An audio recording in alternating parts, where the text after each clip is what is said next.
People's Platform. Good evening and welcome to the show. It's 2023 and Sri Lanka's political arena continues to be male dominated. Parliament is just another boys' club. Before the weekend, let's try and have a conversation around why women hate getting into politics, why men hate women in politics, and the adverse impact that this is having on the country's policy making and on the country's economy. To find out more on this, we've invited to our studio Shreen Saroor, women's rights advocate. Good evening and welcome. Good evening, Sonali. Nice to be on the show. And you. Shreen, let's first talk about the abysmal female representation in Parliament. I mean, this is a constant mantra that women keep talking about, saying, oh, you know, we've had Sirimao Bandaranayake over 60 years ago, but we still can't get enough women in Parliament. Why though? You know, so what are the structural barriers that women face? Why is politics such a bad word? Why is it disgusting almost for women to even think of getting into Sri Lankan politics? So, politics itself is being in some form connected to various things, mostly atrocities, violence, corruption. So there is a culture of politics that in Sri Lanka that we are faced with, and so therefore women hate entering politics. And I have been working with many women who really entered politics and got out of it also. And also the other thing is the masculine part of it, that the male dominant this whole political sphere has pushed women to a corner where until they get into the space that the men have created, it is very difficult. So women cannot do politics as they want to. The other factor is the money. Women generally in Sri Lanka, women don't hold on to a lot of resources. They don't have reserves. So it is also a problem for women to spend a lot of money and, you know, get in, because Sri Lankan politics is such that unless you have a lot of money, you can't get into politics, because we have large constituency. Our PR system in Sri Lanka, you need to get highest number of vote. So in that context, you need to spend a lot of money. So these three issues, one particularly with regard to money, masculinity, and the way the political the whole construct of politics is pushing women away. In fact, how many of us when we grow up as young girls would have preferred to be a politician than a teacher, doctor or nurse or a principal of a school or something like that? None of us would say that our ambition is to become a politician, because we have been brought up like that, we women, from our younger days, that politics is not a sphere that we need to dream of.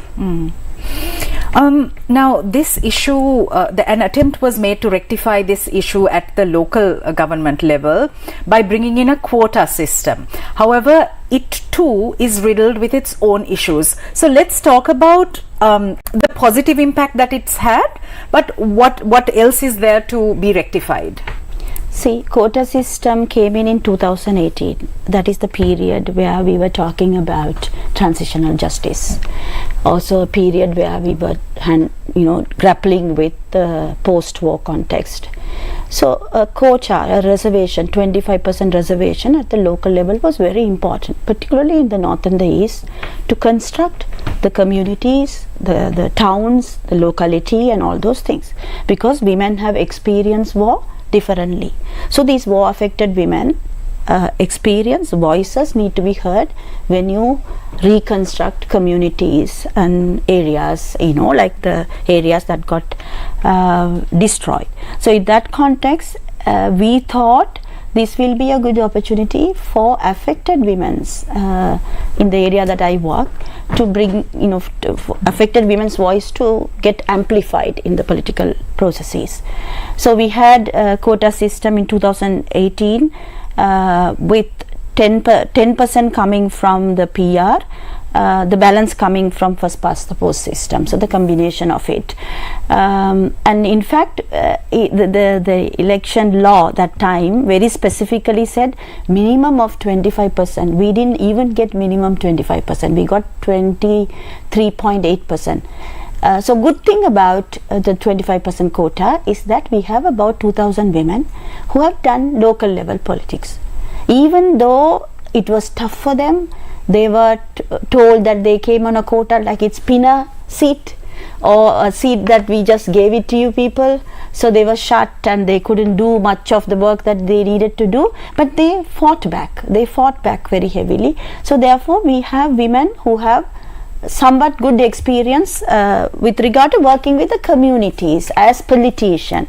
At the same time, the failure part of it is that as usual, Sri Lankan political parties didn't identify women who would be able to make that change. So they waited till last minute. Some of the political parties never thought that they needed to put women, 25% women onto the nomination list. So that night, nomination night only, they ran and tried to identify people. So they brought in their neighbor, somebody known, some family relations and old people. And so in that context, those women couldn't perform because they were not the women who were already working at the community level. Because the political party feared these women who are empowered in the community, women who are already working within the community to come into politics, because they thought these women will graduate and go to parliament. So therefore they deliberately chose women who would listen to them. So therefore we see a failure, but then still I feel those 2,000 odd women who have got this experience is something that is very valid through the quota system. Let's also talk a bit about the role of men in excluding women from political spaces. We see it happening continuously through successive governments. We see it happening in parliament. Yeah, so recently also we watch violence against women in parliament in different forms, physical, verbal and all. It's highly problematic how politicians, Sri Lankan politicians, have been doing their politics, continuum. It's a history of the politics, the male dominant politics that we have been doing. So therefore we oftentimes see in parliament how the meager amount of women who have gone into parliament very courageously, and how much space they are being given. Even the debates, very rarely women are given. Even parties don't give women a chance to get up and speak on issues. There are lots of issues. Recently the government has been very rushingly passing lots of laws, trying to pass, but we all ran to Supreme Court. But in parliament we rarely see women being given opportunities to talk. And also oftentimes you see the political party structure itself, it's a cult actually. You need to worship the leader, right? So we women are fighting against power. So mostly women, when you talk about violence against women or any form of other discrimination against women, what we are saying is it is a patriarchal power. It's a male dominant power that is making women secondary, women suffer and all those things. So we are fighting in various battles. So one of the things that we see as something that blocks women even scratching the surface of the political sphere is the political parties, the structures. Where the structures, if you take the structures, high command, executive committee, or the decision making committees with high power, does not allow women to be part of it. But you see at the local level, when a politician visits the area, he needs the woman in the party to mobilize everybody and come around. But they, like worker bees. But then at the top of it, they are the kings and you have to worship them. So this kind of a cult culture has created non-transparency.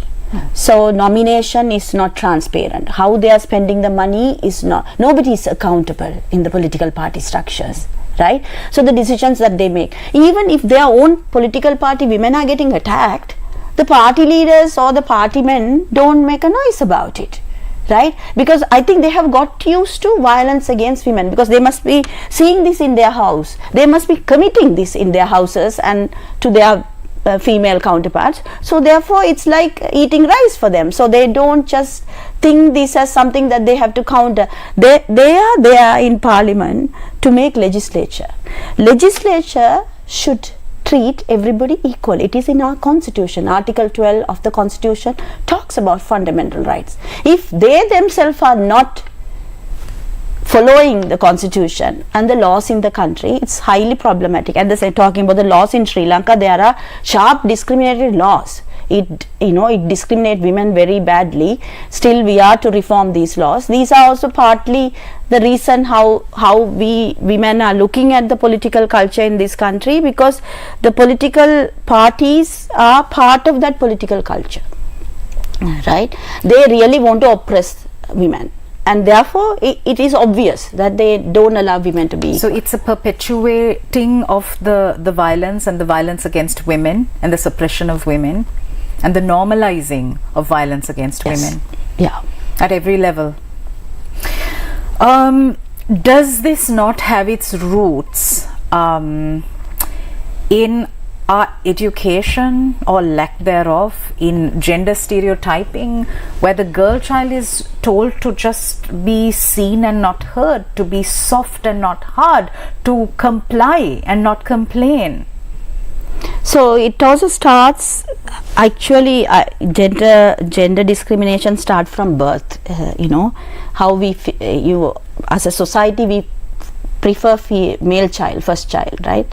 Because we assume that the first child is the child that is going to look after the families, right? So obviously there is that preference, and thereafter the discrimination continues in various forms, not only education wise but also the peer pressure and the communities that we live in, our culture, our religion, right? Everything is against women.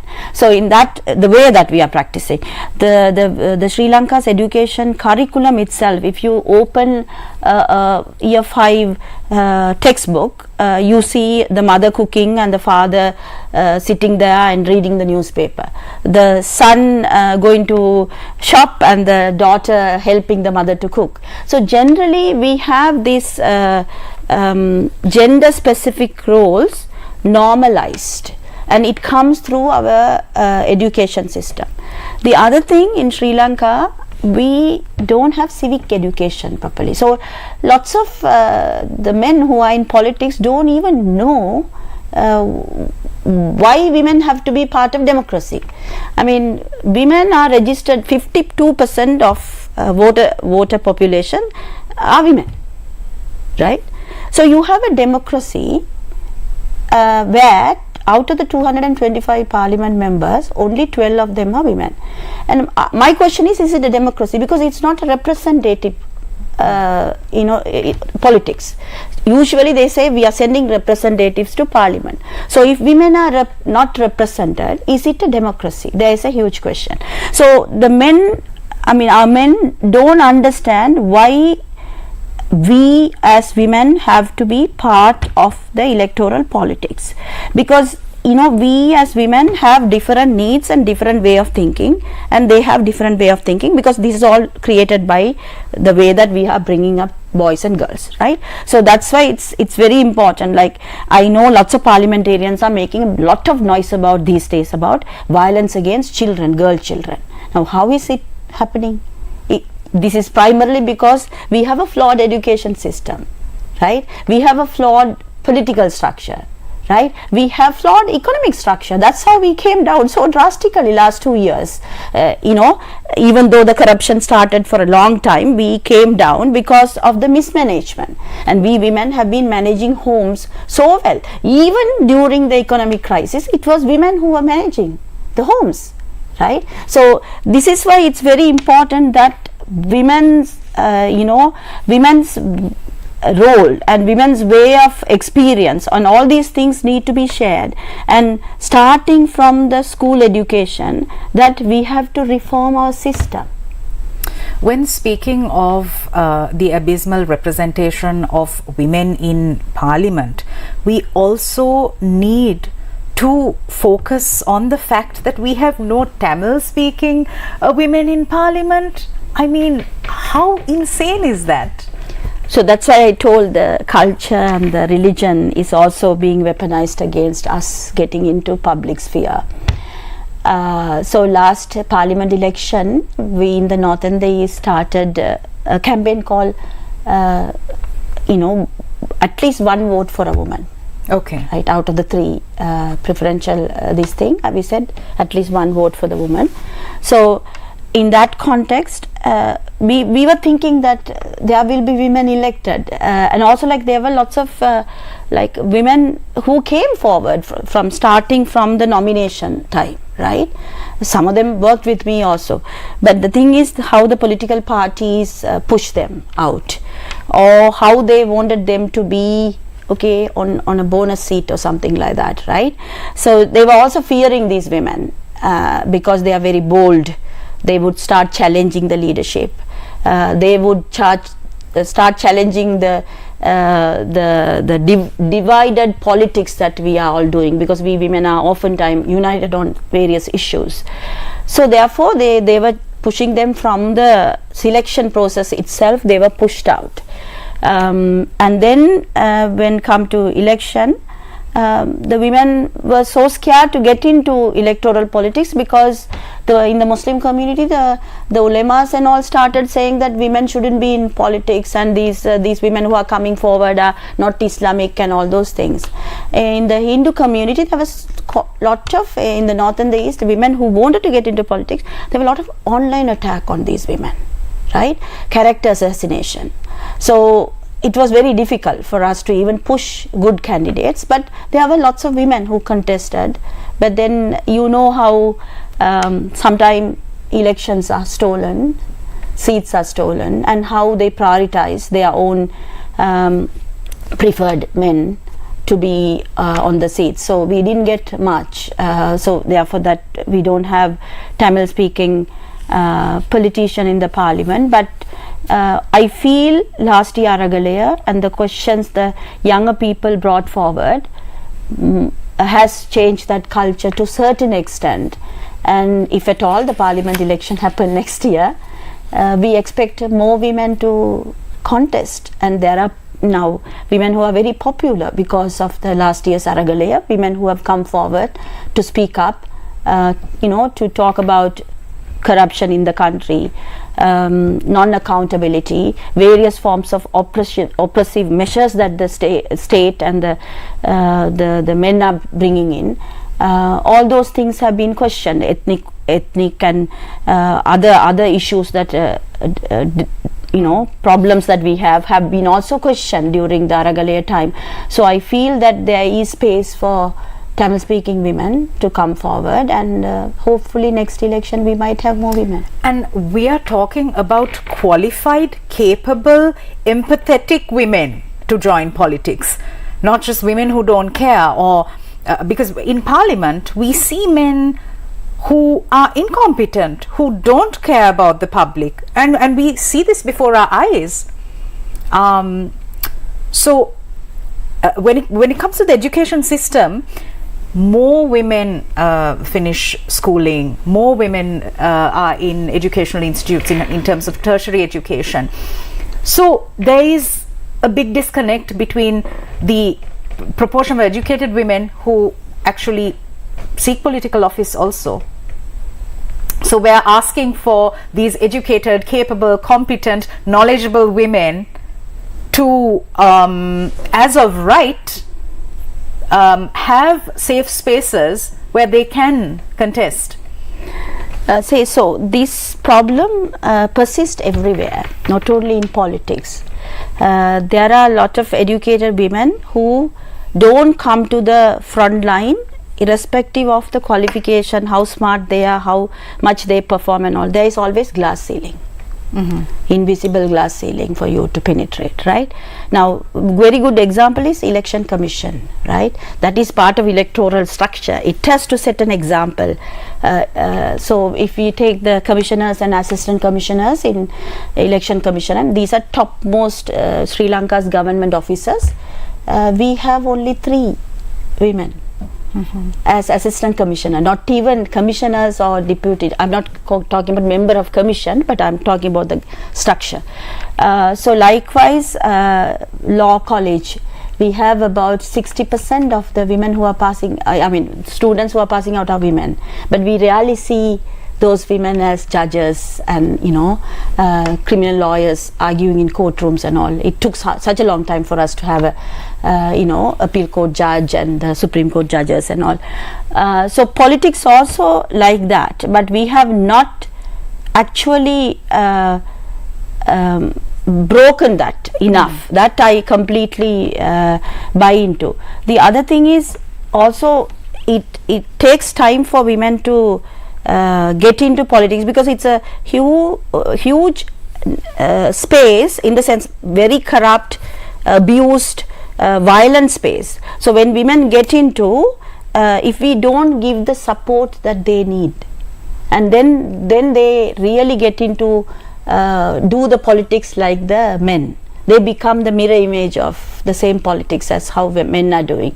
So this conversation I had with Madam Chandrika Bandaranaike, at some point women's groups had this discussion. She was part of various left movement and all, how she went into politics and how she changed and became part of that political culture. So yes, I agree, education is important, qualification is important, but women can also go without much education and qualification, but we women have specific qualities, right? Those qualities have to be preserved. In order to preserve that, we have to create that space where we can mentor, we can support, we can hug them, we can hold on to their hand, so that they can do the politics the way that women do politics, not to get into male politics. Absolutely. Very well said, Shreen. 2 years ago, Jacinda Ardern, New Zealand's former Prime Minister, the way she handled the COVID-19 crisis, exuding warmth, knowledge, courage, all of this as a female leader, and how much she was hailed as a role model for the rest of the world, how she cried when she felt emotional. These are beautiful to watch, because this is exactly what we need, right? This balance and this femininity, which is normal. Yeah. Let's also talk a bit about some of the solutions we can look at. What do you think the citizens, the voting public, need to be cognizant of going forward? So generally, as we talked about this previously also, that women are seen as not vote pullers by the political party, because they think women will not bring in more votes, because they are not seen as political fit to do politics, right? So in that context, it has been the image that has been created by the communities and also the media, right? Media plays a huge role, showing women as political figure. See, your show is one good example, but very rarely I see intellectual shows or discussion about public affairs where women are being brought in to have conversation. It's always sometimes women's issues that we need to talk about. So economy, politics, law and order, national security, all these questions are women's questions as well. So women need to be in those public sphere in order for them to also to come into politics.